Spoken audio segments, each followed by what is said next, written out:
So I'm a little late, as normal. Well, I'm a little later than normal today.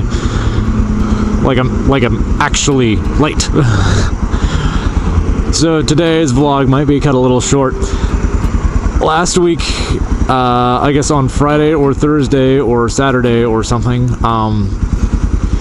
the people that are filming the Ghost in the Shell live action movie just released their first trailer.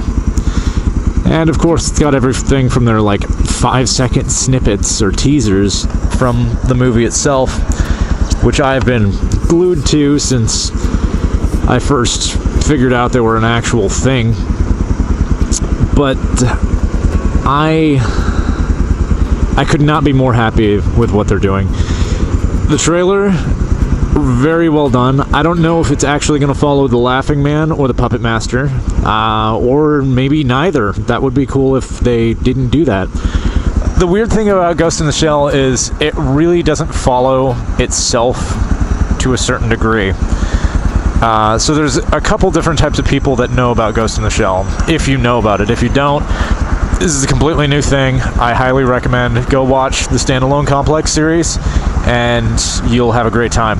You're either one of the people that went from comic to the first animated movie to the Standalone Complex and all the other stuff that came out and this now, or your movie, so forth, or like me, I knew the movie was around, but I had seen the Standalone Complex first and went back and watched the movies.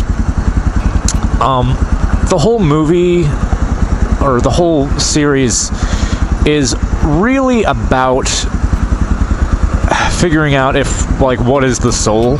It's very interesting on that whole aspect, because the first movie immerses you in a world, and there's so much depth to it, and they only have I think 82 minutes in the entire film, and everything is precision planned, which the action scenes and all that kind of stuff, they're for a reason. It's not just mindless action happening.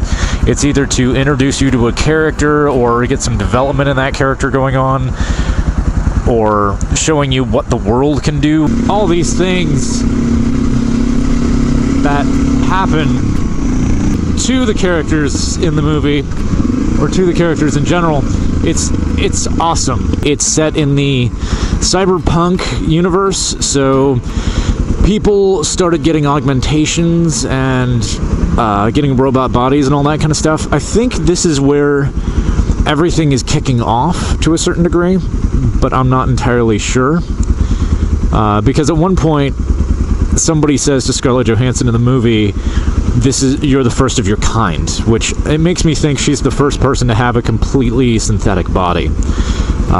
She was sick when she was young, so it wound up being they had to give her a new body, otherwise she would have died. And that's in the same arc as everything, as far as I know. I haven't read the comics, which I know, sacrilege, right? But I've only been brought up on the movies and the TV shows, which the TV show is a Standalone Complex.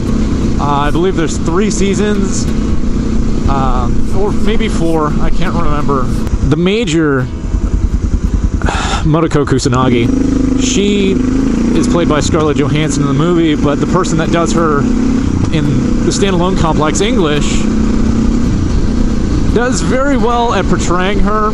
She's someone that you can respect. She's not this cute kind of girl. She's a strong, independent woman. Somebody that you can respect, kind of deal. She doesn't do anything ridiculous or retarded or crazy. Bato, who's her wingman, you kind of have a feeling like he cares for her, more than he should, kind of thing, more than on a professional level. But ultimately, the movie and the TV shows have nothing to do with each other. In fact, the movie is about a guy called the Puppet Master, who basically hacks people, wipes them clean, gives them a little bit of an identity, and then has them do whatever he needs. So here's where the whole "are you a person? What makes you you?" come in. because of the fact that if I can completely wipe you, so we bridge the gap between technology and person. So think of your brain as a hard drive, because that's really what it is, and a computing system.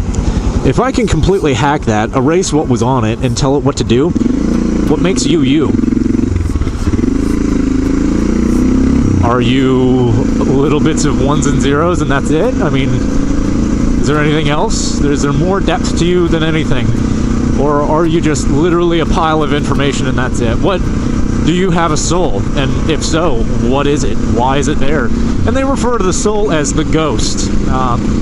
Like, oh, my ghost has been hacked, so I'm compromised, I don't know who I am, or this person doesn't even have a ghost anymore, or it's an android without a ghost, is how they refer to that. Which you kind of just get accustomed to really fast, because they throw out references for it and all that kind of stuff. And that's the thing I like that they do about that, is they don't give you this like baby step into it, they actually like have you do it kind of deal. The puppet master winds up trying to do a bunch of illegal stuff, and he keeps wiping people, and they run into who his lackeys are. Like, the major beats the living crap out of one guy, and this guy is like they take him in, and they're like, okay, our records show that you've been living at the same place for 10 years. And this guy's like, no, that's impossible. My wife and I split up, and I've been there for about 3 months now. And they're like, what's your wife's name? He can't remember. So the guy, of course, is like freaking out, breaking down, and they say, oh, poor guy. The guy doesn't even know what his ghost is. It's been years since I've seen the movie. Standalone Complex TV series was about a guy called the Laughing Man, which he can hack people in real time. It's pretty frightening. So ultimately, the new trailer has bits of the old and the new. I like it. I like what I see. I like the visualization and adaptation of that world into ours. I guess it was filmed in New Zealand a little bit, which is amazing, because the cemeteries and all that kind of stuff look right out of the movies and right out of that thick Japanese culture, or that thick anime culture.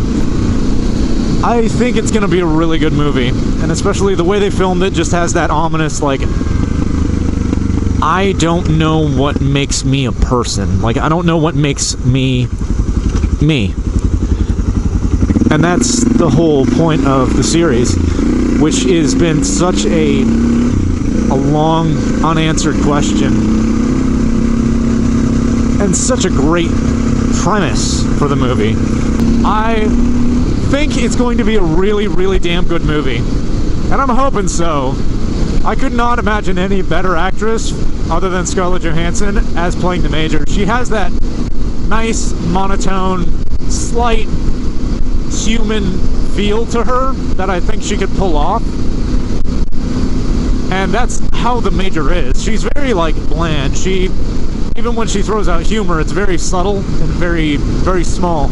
But overall, I think it'll be really, really awesome. I'm looking forward to it, and I'm so stoked that they're actually doing it. So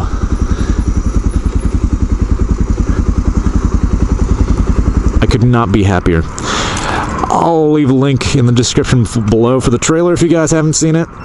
And have an awesome day.